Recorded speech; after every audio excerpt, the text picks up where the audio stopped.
Hello, welcome. Dr. Sushma Singh this side. Today in Unit 7 Marxian Perspective on Development, let us start lecture with the topic Implications of World System Analysis. In terms of sociological analysis, there appear to be at least three implications of the world systems analysis. The first is expansion. Unlike earlier empires which had limits to expansion prescribed by the ability to politically govern a wide areas, there appears to be little limit to the capitalist world system, especially today. It has expanded over the last 500 years and shows no sign of ending the domination of the world economy. Wollstonecraft argues that this is one difference of the current world system from the earlier ones. There was a decisive break around the period 1500, whereby capitalism, technology and science combined to create an expansive and global system. The second is international scope. Social structure has an international basis, and analysis of the social structure must consider the international aspect of this. That is, the particular place any group occupies in an international division of labor may be more important than the seeming place within the national economy and society. The third is difference and inequality. In contrast to theories of modernization or globalization that argue that there may be a single, more uniform world in the future, the thrust of the world system analysis is that continued inequalities and backwardness are furthered at the same time that the wealth and progress occur in the core. This world system does not require similar culture, politics or even modes of production in different regions.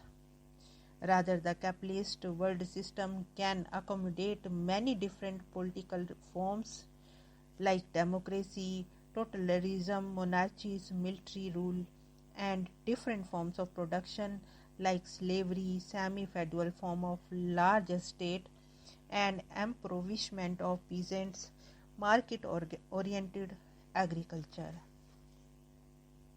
While the economic power of the capitalism makes it effective felt on a worldwide scale, this system creates wealth in some places and takes wealth away from others. As a result, poverty and inequalities are essential aspects of such a system. As a result, this creates strains and can lead to redistribution of power and wealth on a worldwide scale. The fourth is study of change. The world system analysis provides a useful way of examining changes that have occurred and continue to occur across the globe. For example, the migration of large number of peoples from poor to richer countries is a result of the developments on the world system. Destroying traditional ways of life and livelihood in the sending countries and filling labor supply needs to receive countries.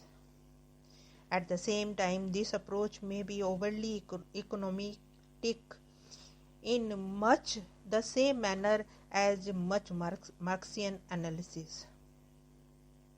That is, the world system analysis does not pay much attention to culture and does not appear to consider it as an independent aspect. Further, the assumption of dominance of European and North American capitalist forces may be somewhat ethnocentric. Now let us start the next topic, critical theory, Frankfurt School. Critical theory has different meaning for different writers. As critique, it is usually considered to be critique of modernity and the developments and the institutions associated with modern society. It can also be a critique of particular school of thought within sociology or of sociology and social science as a whole. A large part of critical theory has been to critique art and culture, in particular the consumer culture, advertising, the media, and other forms of the popular culture. Some of the arguments of the Gideon dalmias of the self, such as the evaporated self and commodified experience, are very similar to critical theory. In fact, it is in the sphere of culture that critical theory continues to be relevant and innovative. Marxism is one form of critical theory since Marxism provides a critique of capitalism and modernism. The Marxism of many communist parties and established socialist society is generally not regarded as critical theory. It is rather Marxist theory that attempts to show the shortcomings of the existing society and institutions that are considered critical theory. In Kellner's view, critical theory was generally being committed to the idea of modernity and progress, while at the same time nothing the ways that features of the modernity can create problems for individuals and society. Critical theory is usually more closely associated with a group of theorists called the Frankfurt School. It were German Marxist theorists such as Benjamin Horkheimer, Adorno, Fromm, Marcus, and more recently Habermas and Hoff, who usually identified as establishing and developing a critical theory of modern society.